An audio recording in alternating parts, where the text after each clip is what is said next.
Beth, you remember Family Fare, don't you? Yes. Family Fare is a grocery store chain in the Midwest, owned by Spartan. Michigan woman found living inside grocery store sign with computer desk and a coffee maker. Unidentified homeless woman was discovered when contractors noticed an extension cord running up to a plug in the roof sign. What? That's ingenuity at its finest. Wow. Now, if you'll recall, Beth, at the one... I kind of give her props. I know. Yeah. If you'll recall, at the one place you and I used to work way back in the day, we had one of those signs. Yep. Where it's just a big sign on the top of the building, and there's a door in the back. It's like a room. It's like a small room. Yeah. So this lady found one of those at a family fair. And lived decided there. to live there. So let's look into this, because this might be a strategy for some people as it gets harder and harder to feed yourself. Yeah. Michigan woman was found living inside a sign on top of a grocery store recently in a case that local police officers said makes you scratch your head. The unidentified 34-year-old woman, who police said was homeless, had not been... Hold on just a sec. Okay. Had not only been living inside the grocery store sign for a year, she also had a desk, a coffee maker, a computer, and a printer. Ooh. Fancy. So she was hacking their Wi-Fi. Good for her. She's got like a whole office. She was discovered on April 23rd when contractors at the Midland, Michigan store noticed someone running an extension cord to the roof where there's a plug-in. It's a story that makes you scratch your head. Somebody living up in a sign. There was some flooring that was laid down, a mini desk for clothing, a Keurig coffee maker, a printer, and a computer. Things you'd have in your home. Wow. Uh-huh. Huh. He added, I honestly don't know how she was getting up there. She didn't indicate either, explaining there was no sign of a ladder. Brennan explained that the 5-foot wide, 8-foot high sign is accessible from the roof of the store and has a door, as I had explained earlier. He continued, we provided her with some information about services in the area. She apologized and continued on her way. Where she went from there, I don't know. The woman told police she had been living inside the sign for the Family Fair grocery market while working elsewhere. The woman isn't facing any charges and agreed to vacate the sign. Now, there's a phrase you don't say every day. Family Fair's parent company, Spartan Nash, said in a statement that employees offered the woman the utmost compassion and professionalism in their response, adding, ensuring there is ample, safe, affordable housing continues to be a widespread issue nationwide that our community needs partners in solving. So, I'm not going to do it right now, but if you read through the comments for this article, they're very much in support of the woman. Really? Like, they should have let her stay in the sign? No, not necessarily let her stay, but just they supported her ingenuity and how they felt that was better, perhaps, than living out on the street. Oh, for sure. And, the fact that she had a job, she was at least trying to contribute and all of that. And they applauded Family Fair for not, trying to get her arrested or anything like that. And yeah. I think she was probably hanging out in the store until close and then was going up the roof ladder inside. Probably, that was probably how she was getting in and out. Yeah. Or she had a really good rope and she was Spider-Manning it.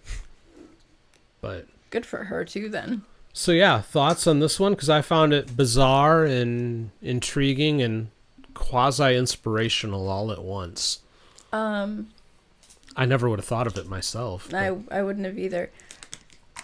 I don't know if I have any deep theological thoughts on the matter, but it is sad though that the problem's getting worse. And again, back to the original segment, this is all because of inflation, but there's just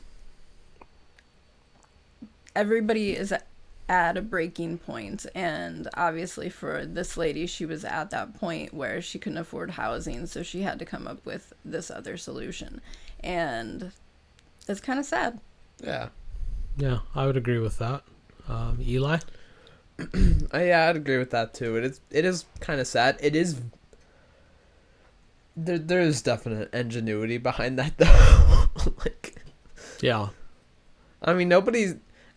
outside the extension cord to run up into the sign, nobody's gonna really notice that you're in a it sign. seems like nobody really because- noticed the extension cord for quite some time. So. Yeah, because like who's going to go into the sign? Not many people, not that often, because even then there's a glass pane outside, like covering like the actual like I wouldn't say film, but like covering the letters and everything. Yeah. Yeah. It's like frosted glass. Yeah, so like even then, if it's just dirty, you clean the glass. You don't have to go into the sign. Yep. So. Well, even then, most of the lighting now in these places is LED, so you're not, burning it out as often. Yeah. So, I'm curious how she got a desk up there. And flooring. I mean, she was a little bit north of Detroit. There is an IKEA in Detroit, so I suppose she could have just, gotten the assemble it yourself kind of stuff and brought it up a piece at a time. Yeah. And who knows, maybe she got the computer from like the bulk pickup or whatever. Maybe. I mean, I found a computer in the bulk pickup. I still have it in my room. It works perfectly fine. There you go. So. No, yeah. I'm curious though. The only thing that I thought of is if she's getting up there, if she's getting up there the way I thought she was, then was she taking anything from the store? Yeah. Was she feeding herself off of the shelves, which is possible. You would And think, that would make though, me think a little less highly of this. That's Yeah. fair. You would think but they would have caught that on Camera, camera yeah. at some point. Though it also said she did have like a job, so she could have been actually like paying for stuff in the store. Yeah. So that's It's possible, but who knows? Because they didn't even figure out who this woman was before they let her go. Yeah. But the sad truth of it is, and oh, by the way, anybody listening, this is not advice for you to go out and do wrong things, but most of these stores don't have the level of security that you think they do, especially grocery stores. Now, that having been said, that doesn't include like Target and Walmart, who are No, their LP they've got FBI level Yeah. police in those places. But most of these grocery chains, there's not cameras running in every aisle, and it's not as locked down as you may think it would be. Yeah, isn't Target also like restricting self checkout to like 3 items or something like I ridiculously have no low? idea. We'd have to research that for another time, but Yeah, that's something I heard, is that they're like it's possible. completely cutting back. But regardless, who knows what this lady was ultimately up to. But to your point, Beth, it's kind of sad that somebody had to go there. And Yeah. it definitely speaks to the times at the moment. Hey, thanks for watching. Be sure to hit the subscribe button and the notification bell, and join us every Monday and Wednesday at 10 o'clock Eastern, 7 Pacific for our live show.